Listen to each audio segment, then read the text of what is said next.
안녕하세요. 이원재입니다. 네, 유비님, 건진국수님, 항아님, 박희수님, 디디님 모두 감사드립니다.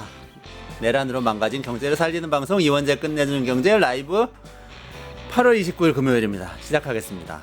이정환 슬로우 뉴스 대표 모셔서 오늘 하루 뜨거운 이야기 또 들어보도록 하겠습니다. 안녕하세요. 어서 오세요. 네, 안녕하십니까. 네, 이재명 대통령이 네. 트럼프 대통령하고 네. 정상회담을 잘 마치고 돌아왔다고 말씀하셨잖아요. 네. 그렇지만 남은 이슈가 있고 예. 어떻게 풀어가야 될지 고민이고 또 그렇지만 우리 경제 굉장히 좋은 소식도 그렇습니다. 있다고요. 네. 그 이야기 오늘 네. 차례대로 들어보도록 하겠습니다. 자, 한미 정상회담 네. 끝이 아니다. 끝날 이런 때까지 얘기예요. 끝난 게 아니다라는 얘기 나오고 여전히 긴장을 놓을 수가 없습니다. 이게 그래요. 뭐 딱 끝나가지고 이제 다 해결됐어라는 상황이 아닌 거죠. 네. 대표적으로 당시 정상회담 끝난 직후에 합의문이 곧 나올 거다라고 얘기를 했어요. 네. 합의문이 안 나왔죠. 그래서 당시 합의문을 만들 필요가 없을 정도로 잘 끝났다고 얘기했습니다. 그런데 그 당시에는 그게 맞았고요. 근데 며칠 지나서 보니 그 뒤로도 계속 합의문이 안 나오고 있고 여전히 이제 신경전을 벌이고 있다는 얘기가 나옵니다. 그래서 이제 알고 보니 두 가지인데요. 미국 정부는 우리 3,500억 달러의 구체적인 내역을 적자라고 얘기하고 있고 여러 우리가 차례- 미국에 투자하기로 네네. 한 뭐 협력 네. 펀드 네. 3,500억 달러. 그 우리는 몇 차례 방송에서 이야기했지만 이게 모호하게 가져가는 게 좋다. 이게 우리가 실제로 돈을 다 집어넣는 게 아니라 정책금융 그다음에 펀드 리스와 보증 등으로 이렇게 할 거다라고 해서 네. 여전히 이걸 좀 약간 유보적인 그리고 우리 이제 세금을 많이 보낼 필요는 없는 쪽으로 이렇게 모호하게 하면서 네. 만들어 가야 한다 이런 일단 얘기했죠. 관세협정부터 통과시키고 보자라는 차원이었는데 미국 정부가 이제 그걸 정확하게 내역을 적어달라고 얘기를 하고 있는 거죠. 또 한국 정부는 거꾸로 미국에 자동차 관세 15% 하기로 했는데 왜 이걸 행정명령에 서명하지 않느냐. 아직 지금 관세가 25%입니다. 아직이요? 아직 15%가 시작이 안 하기로 됐어요. 해놓고 지금 아직 사인은 안 하고 있어요. 안 하고 있고 한국은 지금 25%고 일본은 27.5%. 여전히 그 2.5에서 25 올라가 있는 상태죠. 그래서 이걸 둘 다 이제 15로 맞추기로 했는데 이게 조정이 안 되고 있는 상태죠. 그래서 이 그림 먼저 보십시오. 이거는 보시면 우리가 당연히 15% 대인 줄 알았는데 지금 2분기 동안 25% 관세를 물고 있는 거예요. 근데 이제 지금 이게 자동차 품목 관세. 네, 일본 업체들도 지금 타격이 크고요. 판매량이 많이 도요타가 많으니까요. 그런데 이게 지금 그 관세 부담을 가격에 반영하지 않고 그만큼 다 지금 이제 업체가 지금 감당을 하고 있는 거죠. 떠안고 있어요. 예, 왜냐하면 좀 이따 낮아질 거라고 믿으니까. 그리고 관세가 지금 25는 아니고 15나 그 밑으로 떨어질 거란 기대로 일단 손실을 감수하고 있는 상태입니다. 근데 그 그러면 손실이- 예를 들어서 지금 미국 소비자가 네. 한국의 현대자동차나 일본의 도요타 자동차를 산다고 그럴 때 네, 아직은 그대로입니다. 아직은 가격은 네. 그대로인데 네, 네. 관세는 실제로는 25%를 물고 지금 판매하고 그렇죠, 있다는 그렇죠. 거죠. 예, 그러면은 그러니까 업체가 기업이 묻는 거죠. 예. 기업이 비용이 상당하겠는데요. 그러니까 그 비용이 도요타가 30억 달러 2분기에만, 폭스바겐이 15억 달러, 네. 현대차가 6억 달러, 기아차가 5.7억 달러입니다. 이 비용이 이게 30억 달러면은 이게 1조 원 넘는 거죠. 1조 4천억 원 뭐 이렇게 되는 거죠. 예. 10억 달러면 1조 4천. 예. 30억 달러면 4조 원 넘는 사주 돈이네요. 넘죠. 아, 이 금액을 지금 이제 굉장한 사실 그러니까 15%로 낮아져도 꽤 부담이 되겠죠. 그때는 이제 가격에 반영을 하게 될 텐데 아직은 가격에 반영하지 않으면서 이 부담이 커지고 있는 상황입니다. 그래서 한국 정부가 15% 빨리 행정명령 해달라 아니면 네. 사인이라도 해달라고 하고 있는데 둘 네. 다 양쪽 다 이제 원하는 게 있죠. 둘 다 서로 불리한 내용을 넣고 싶지 않고 싶거나 아니면 우리 쪽이 유리한 내용을 빨리 문서에 반영을 하고 싶은데 둘 다 그게 반영되지 않았습니다. 그리고 도장을 찍느니 일단 좀 계속 줄다리기 하고 있는 상황인 거죠. 그래서 강훈식 비서실장이 어제 그런 말을 했습니다. 빨리 진행되는 게 유리하지 않을 수도 있다. 전술적으로 시간을 갖는 게 나쁘지 않다는 판단이 있었다라는 거고 그게 3,500억 달러를 굳이 우리가 뭐 불리한 쪽으로 서둘러 약속할 필요는 없는 거죠. 그렇죠. 뭐 사실 그리고 아쉬운 게 없는 것처럼 해야 협상이 잘 될 수도 있어요. 그때도 그랬지만 관세는 바로 지금 진행이 되고 있는 상황이고 3,500달러는 앞으로 몇 년 동안 할 거기 때문에 그렇죠. 일단 관세부터 하자라는 차원에서 이걸 약속을 한 건데 미국도 그걸 알고 지금 사인을 안 해주고 있는 상태입니다. 한국, 일본 다 같은 상황이고 아마 다른 나라들도 비슷한 상황이네요. 다 비슷한 지금 일본과 미국도 지금 일본과 유럽 연합도 아직 자동차 관세 서명 안 한 상태고요. 일본은 심지어 이게 5,500억 달러 금액도 더 크죠. 큰 상태에서 아직도 일본도 역시 한국처럼 이제 사인해라 말아라 하고 있는 상황입니다. 그냥 갑자기 좀 짓궂은 생각이 드는데요. 중간 선거가 미국에서 다가오잖아요. 네네. 내년에. 그럼 중간 선거 때까지 계속 돈을 안 넣고 이 세 큰 경제권, 네네. 일본, 한국, 일본, EU 네. 안 넣고 계속 버티면 어떻게 될까요? 기업들이 어느 정도 버티면- 2년 정도는 비용 부담할 수 버티면 있지 지금 않을까? 한국이 가장 큰 지금 이제 약점이 자동차와 반도체인데 미국도 자동차와 반도체를 볼모로 잡고 흔들겠죠. 그래서 25%를 계속 물리고 있으면 당장 삼성전자와 SK하이닉스와 현대자동차, 기아가 지금 망가질 거기 때문에 한국도 지금 오래 버티기 어려운 상황입니다. 근데 그게 기업의 비용 부담은 있긴 하지만 네네. 몇 조 원 때문에 망할 기업들은 아니고 이 그렇죠. 기업들이 또 네네네. 대출 받을 수도 있는 네네네. 기업들이고 또 경쟁자가 네. 일본하고 유럽 연합이잖아요. 결국에는 독일 자동차, 일본 자동차, 한국 자동차가 그렇죠. 미국에서 경쟁하는 아까 거니까. 보시다시피 일본 차가 훨씬 더 지금 그러니까요. 타격이 크죠. 네, 그러니까 계속 버텨보면 나중에 오히려 미국 쪽에서 그리고 미국 카드를 쪽에서는 내놓지 않을까? 승용차를 어차피 수입해서 쓰기 때문에 네. 미국은 미국에서 만들 수가 없어요. 그렇죠. 지금 몇 그렇기 년 때문에, 걸려요 만들려면. 그렇기 때문에 어쨌든 미국 소비자들도 굉장히 버티기 어려운 상황일 거란 말이죠. 하여튼 그런 상상도 해볼 정도로 아직은 불확실한 상황이다. 이재명 네네. 대통령이 3박 6일 동안 정말 네. 혼신의 힘을 다한 것 같은데요. 네네. 그러니까 비행기에서 내려서 오는 네, 모습은 맞습니다. 네. 너무 굉장히 지쳐 보였는데 네. 그럼에도 불구하고 끝나지 않는군요. 쉽지 네네. 않습니다. 네. 미국이 사실상 지금 백지 수표를 요구하고 있다. 야. 사실 3,500달러를 일단 약속만 하면 우리 마음대로 어디에 투자를 하겠다는 게 트럼프의 생각인데 김용범 실장이 그렇게 하는 법은 있을 수가 없다. 네네. 그렇게까지 하진 않을 거다라고 했고 한국도 그렇게 당연히 사인을 하지 않죠. 그런 상황이 지금 교착 상태가 계속되고 있습니다. 무려 그러네요. 회의를 10차례나 했다고 하고요. 그런데도 지금 일단 결렬된 상태입니다.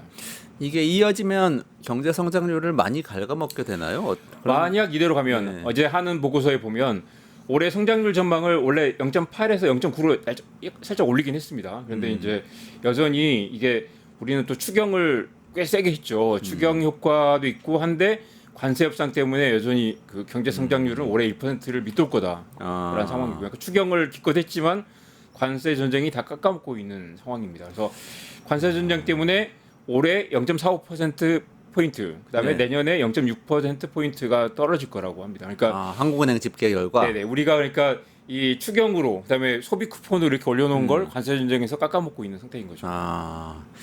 어쨌든 해결은 해야 되는 문제인데 근데 또 같은 한국은행 보고서인가요? 네네, 트리플 맞습니다. 증가가 있다. 네네네. 이렇게 경제 좋은 소식도 있어요. 그렇습니다. 보시면 이제 그래만 보여주세요. 산업 생산과 소매, 판매, 설비 투자. 그러니까 생산은 말 그대로 기업들이 뭘 많이 만든다는 거고요. 소비는 사람들이 그 물건을 많이 사기 시작했다는 거고, 투자는 또 미래를 보고 이 경제가 살아나고 있다는 신호인데요. 이 세 가지가 같이 살아나는 건 이 올해 3월 이후 5개월 만입니다. 그래서 생산, 소비, 투자 이렇게 트리플이군요. 세 가지 트리플이 트리플 되게 세다 증가. 살아나고 있어서 사실 이제 보면 다들 그렇게 생각하시겠지만 소비 쿠폰이 풀린 이후로 경제가 좀 회복된 느낌이 들죠. 네네. 주가도 좀 어느 정도 반등을 했고요. 그리고 관세 전쟁이 해결되면서 불확실성도 해소돼서 기업들도 이제야 숨지기고 있던 걸 다시 이제 풀기 시작하는 그런 상황이라서 그래도 좀 상태는 좀 많이 나아졌다라고 볼 수 있습니다. 그렇군요. 몇 그래도 가지 좋은 지표만 소식인데. 좀 더 볼까요? 네네네. 몇 가지 좀 그림만 알려주시죠. 보겠습니다. 네. 이제 그런데 소비 쿠폰을 많이 풀고 지금 이제 또 국가 채무도 늘어난 상황이라서 국가 채무가 지금 이렇게 이재명 정부 마지막에 되면 1,900조 원까지 늘어날 거다라고 합니다. 그러니까 올해 이미 1,500조 원을 돌파할 네. 1,400조 원을 돌파할 거라고 하고요. 네. GDP 대비 채무 비율이 이미 50%를 넘어설 거다라는 전망이 나오고 있습니다. 이건 우려스러운 부분이고요. 올해 추경이 역대 세 번째 규모로 45조 6천억 원을 추경을 지금 집행을 하고 있는 상태입니다. 네. 이게 이제 경제를 끌어올리고 있죠. 좋은 지표가 있습니다. 이게 경제 심리 지수라는 건데요. 이거 보시면 코로나 팬데믹 이후 쭉 떨어지다가 제일 안 좋았던 때가 이제 윤석열 비상계엄 직후 전후로 저렇게 83까지 떨어지. 이 100이면 나아질 거라고 본다는 거고 100 미만이면 이제 안 좋을 거라고 본다는 건데 이게 바닥까지 쳤다가 지금 계속 꾸준히 올라가고 있는 상태입니다. 이제 경제 심리는 나아지고 있다라고 볼 수 있고요. GDP 성장률은 뭐 지금 이렇게 계속 내리막인데 0.8에서 0.9로 약간 0.1% 포인트 성장 높여 잡은 상태입니다. 지난 시간에 어제 얘기했지만 우리 일자리가 네네네. 한국이 미국이 만들어준 일자리가 166만 개. 지금까지 트럼프 1기부터 작년까지 만들어진 일자리가 83만 개고 앞으로 이게 만약에 3,500억 달러를 더 투자를 하면 83만 개가 더 늘어날 거다라는 전망이 나오는데 우리가 그렇게 많이 만들어줬어요. 네. 그런데 한국은 지금 일자리 수는 계속 지금 줄어들고 있는 상황이죠. 이건 매우 우려스러운 그런 부분입니다. 그래서 올해 1분기에 늘어난 일자리가 15,000개밖에 안 된다는 건 매우 우려스러운 부분입니다. 근데 혹시 이게 네. 인구 그 연령 변화 때문에 그런 건 아닌가요? 그 당연히 그런 것도 있죠. 고령화가 그리고 이제, 되니까 아무래도 청년들은 유입된 청년들은 이제, 굉장히 작고 늘어난 일자리이기 때문에 사실 이제 한국 사회가 전체적으로 이제 경제가 좀 역동 이 급격히 성장하는 단계에서 지나서 이제 둔화되는 국면이기 때문에 일자리 수가 일자리 줄어드는 거 아니고요. 증가 수가 둔화됐다라고 볼 수 있겠습니다. 알겠습니다. 건강보험료 얘기해 볼까요? 네, 이거야말로 이제 인구 고령화 때문인데 네. 지금까지는 올해까지는 건보가 내는 돈이 더 많습니다. 그래서 이제 건보를 3년 만에 내는 돈이라는 게 우리가 납부하는 건강보험료가 쓰는 실제 돈보다 치료할 때 이 환자들한테 내주는 것보다 더 많다는 거죠. 물론 거기 플러스가 계속 되는 정부 거네. 지원금까지 있었는데 지금 이제 올해 7.09%에서 내년에 이제 7.19%로 올릴 거고요. 그림 한번 보여주세요. 건강보험료이 이제 몇 년 만에 오릅니다. 그만큼 이번에 이제 오른다는 거죠. 내년에. 사실 건보료도 사실은 별거 아닌 것 같지만 계속해서 올라서 꽤 많이 부담스러운 상황이 됐죠. 네네네. 국민연금 못지않게 이게 이제 이 그림이 오늘 그려본 건데요. 건강보험 내는 돈 대비 나가는 돈의 금액입니다. 보시면 이제 이게 2023년 기준으로 연간 12조 원이 마이너스가 나는데 이걸 정부가 지원해서 메꾸고 있는 상황인 거죠. 네. 이 그림도 한번 보세요. 이거 이제 수입과 지출, 파란색이 수입이고 빨간색이 지출인데 2033년까지 그려본 건데요. 지금 올해까지는 근근히 이제 흑자가 나는데 정부 지원금을 더하면 내년부터는 이제 적자가 커질 거다라는 거고요. 이 그림 마지막으로 보시겠습니다. 이게 이제 적자가 크네요. 2013년부터 이게 이제 오른쪽으로 가면 2030년 올해까지는 대략 올해와 내년까지 흑자인데 그 다음부터는 이제 마이너스가 계속 커지고 이만큼을 이제 정부가 이제 세금으로 지원을 해야 넣어야 한다. 그러니까 이제 국민연금도 나중에는 이렇게 이제 소진이 되면 정부가 이제 세금으로 보조를 해야 되는데 국민연금 부담 누적 기금이 있잖아요. 근데 사실 건보료는 누적된 게 거의 없이 사실 받은 만큼 쓰는 구조였잖아요. 그래서 이제 문재인 정부 때부터 계속해서 건강보험을 확대를 했고 또 이재명 정부도 간병비를 급여에서 지원하겠다라고 좀 이제 더 이걸 확장하고 있는 단계인데 이제 인구 고령화가 늘어나면서 이게 이제 마이너스 계속 더 심화될 거라는 암울한 전망이 나오고 있습니다. 근데 복지국가가 되고 선진국이 되면 어쨌거나 점점 더 이제 소득이 많아지는데 맞습니다. 소득 중에 더 많은 부분을 내고 그걸 가지고 사회 보장을 받는 시스템이 되긴 하죠. 건보료도 약간의 그런 이제 소득에 따른 더 이제 누진을 적용을 하거나 아니면 건보를 지원하기 위한 다른 세원 확보가 더 필요한 상황이겠죠. 알겠습니다. 마지막으로 이거 굉장히 흥미로운 얘기인 것 같아요. 그렇습니다. 전세 사기 피해자들이 사회주택을 만들어 이거 무슨 말이에요? 사기 피해자들인데. 너무 복잡해가지고 제가 취재를 굉장히 열심히 했는데요. 일단 2023년 5월 2년 전에 피해자가 145명, 170억 원의 피해가 난 사고가 있었어요. 전세 사기 사건. 그랬는데 170억 원에. 그 중에 일부 피해자들이 모여가지고 이제 협동조합을 만들어서 그게 경기도 동탄이었죠. 동탄. 동탄의 빌라. 이게 저는 이 모델이 아마 이제 전국으로 확산이 되거나 아니면 한국 사회의 어떤 주택 구조를 바꾸는 실험으로도 갈 수 있다라는 생각이 드는데요. 일단 다시 말씀드리면 145명이 170억 원의 피해를 당한 사건이었는데 그중에 일부 21명이 모여서 29억 원의 피해를 회복하는 협동조합을 만들었습니다. 그림 한번 보시죠. 이 그림이 제가 너무 복잡해가지고 알기 쉽게 설명드리려고 굉장히 오늘 계속 최경호 감사님을 졸라가지고 아이고 우리나라 사회주택의 또 1인자 아닙니까? 맞습니다. 전문가. 보시면 이 집은 원래 평균인데요. 집 한 채에 1억 2천에 이제 전세 보증금을 넣었는데 실제 집값은 1억 원밖에 안 됐던 거예요. 그러니까 1억 2천만 원을 깡통 전세였던 거죠. 냈는데 사실 집값이 1억밖에 안 그렇죠. 됐다. 평균 많은 이제 빌라나 이제 전세 피해 당하시는 분들이 실제 집값이 얼마인지 모르고 전세 보증금이 대충 1억 2천이라고 하니까 대출 받거나 뭐 어디 보증해가지고 1억 2천을 집을 얻었던 거죠. 알고 보니 집값이 떨어져가지고 집값이 1억 원밖에 안 돼요. 그러면 보통 이런 전세 피해라는 게 뒤에 들어올 세입자가 없거나 집값이 떨어지거나 해서 이제 은행 대출이 안 되거나 하면 이제 집주인이 못 갚겠다, 못 주겠다 하면 이제 그 깡통 전세가 돼서 피해가 되는 거죠. 근데 이런 집이 무려 170채가 한 사람이 가지고 있던 집이라서 한 명이 170채를 그 사람을 다 이제 그 사람이 다 피해자가 된 거죠. 자, 이게 구조인데요. 그래서 이제 실제 집값이 1억 원인데 피해 금액은 1억 2천이고 이 돈을 다 돌려받지 못하게 된 상태였던 거죠. 네, 그러니까 이사를 가야 되는데 전세금 못 빼주겠다 이렇게 된 거잖아요 지금. 네. 그런데 그래서 이제 1단계부터 보시죠. 1단계에 1,000만 원씩 내서 조합을 만들어 보자.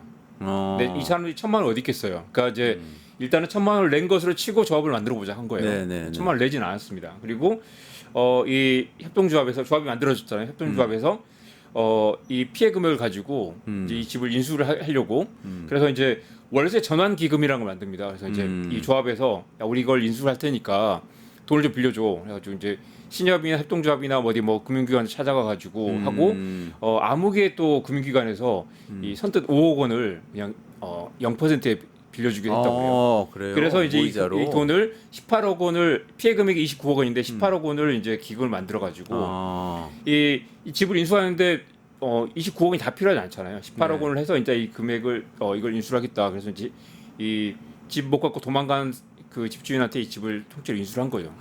사기 혐의자한테 서 네네. 집을 인수를 해버린 이 정도에 해서 팔아 가지고 인수를 한 거죠. 그 집값을 그러면 1억 원을 다 쳐준 거예요? 네네. 그러니까 이 못 받은 전세 네. 어차피 이 세입자들이 채권자잖아요. 이제 그래서 이제 이걸 1억 원에 인수를 한 거죠. 한 다음에 이걸 가지고 이제 그러면 인수를 한 다음에 이걸 이제 세입자들에게 나눠줄 수 있게 된 거죠. 아까 1,000만 원을 조합 결성하는데 받았다고 했으니까 낸 걸로 쳤다고 그랬으니까 그래서 만약에 이제 이 피해자 피해 금액은 1억 2천 원인데 이론적으로 해서 이제 만약에 9천만 원을 바로 돌릴 수 있게 된 겁니다.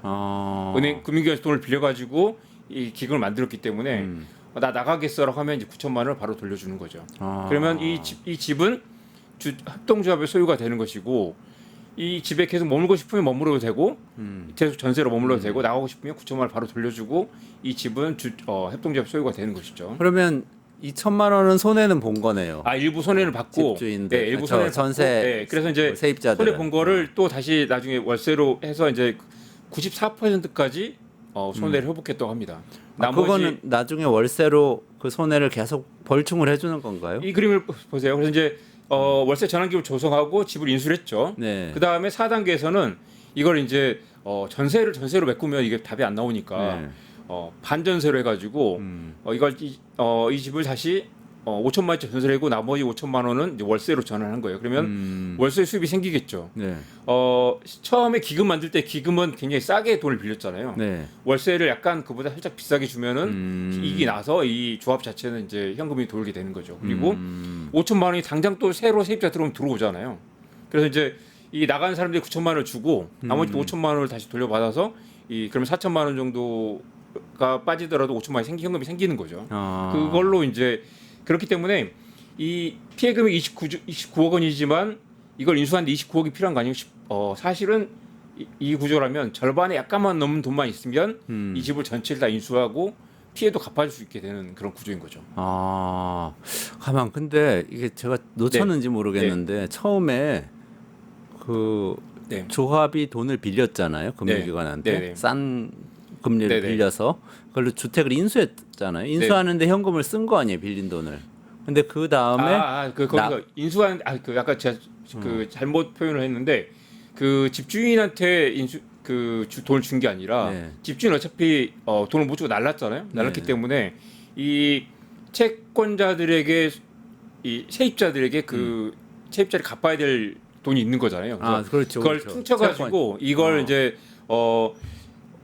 집을 넘겨받는 걸로 하자. 그걸 이 조합이 나서가지고 그 법적 절차를 다 밟아가지고 집주인한테 이걸 집을 넘겨받는 절차를 한 거죠. 그러니까 돈이 실제 나가진 않고 이 사람이 받아야 될 채권과 네가 줘야 될 그거를 조합이 나서 변호사를 써가지고 법적인 걸 다 처리한 다음에 이 소유를 조합 소유로 가져온 거죠. 그래 그렇게 전세 사기나 깡통 전세가 있을 때 세입자가 대처하는 방식 중에 집주인으로부터 그냥 경매 같은 걸 통해 가지고 맞습니다. 싼 값에 매입하는 경우가 있는데 그거를 협동조합을 만들어서 조금 더 협상력이 높은 네네, 기업 그렇습니다. 같은 형태로 네네. 공동으로 대처해서 네, 소유권 이전 받았다. 그래가지고 나가고 싶은 사람은 집값을 돌려주고 그럼 이걸 또 이 집을 굴려야 될 게 아니에요. 그러면 네. 이 집을 이제 10년 장기 연구임대로 등록을 한 다음에 반전세 돌려서 이 현금 유동성을 만들고 월세를 받아가지고 또 이걸 이제 여기서 이익이 나면 네, 집주인들 네. 세입자에게 돌려준다. 아니면 네.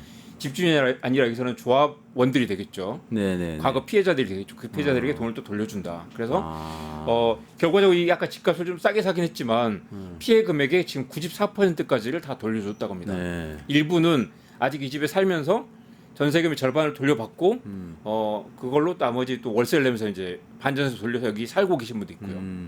근데 이게 어떤 부분에서 사회주택이라고 얘기가 되는 거예요?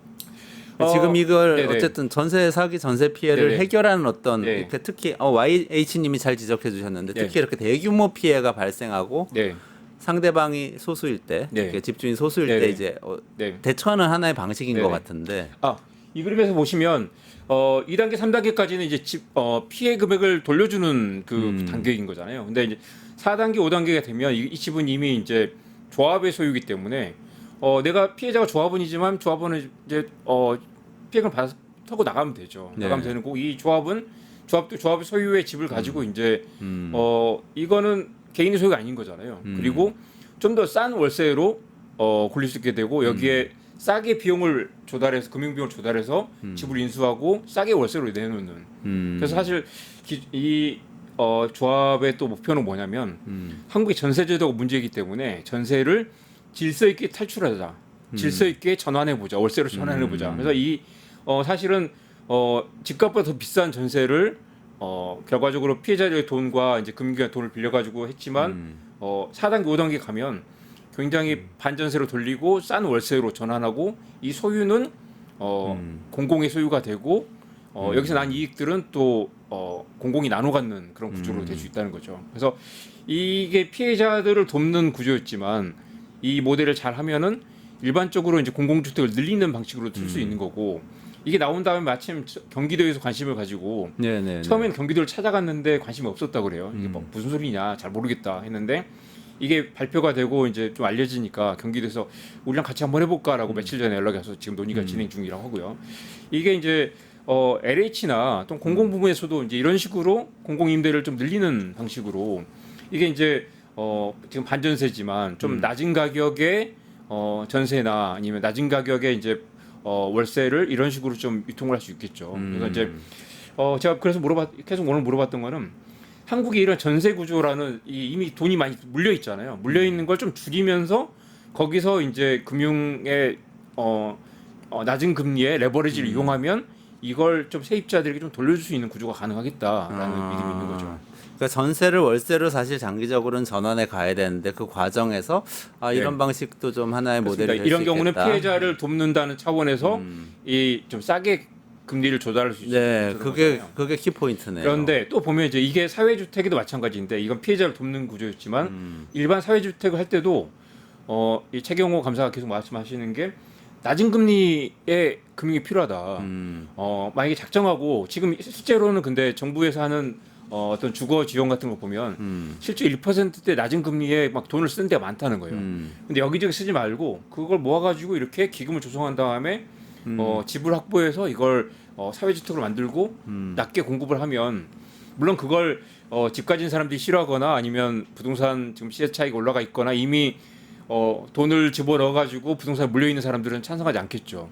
그러니까 그렇지만, 결국은 정부가 역할을 좀 해야 되는 거네. 네. 정부가 금융사를 통해서 역할을 하든지 아니면 네. 직접 그리고 뭔가 혜택을 주든지 엉뚱한데 돈 쓰지 이렇게 되는 말고 거죠. 네. 그 돈을 낮은 금융을 조성해서 이렇게 사회주택을 만들어서 공급을 하자라는 게 이 프로젝트의 교훈이고 실제로 이게 여러 가지 위험 요인이 있지만 이런 게 가능하다라는 걸 네. 보여준 첫 사례가 되겠습니다. 그러니까요. 그리고 사실 우리가 네. 진짜 저는 이해가 안 가는 게 네. 우리나라가 주거 정책이 중요하다고 그렇게 주구장창 얘기를 하는데요. 네.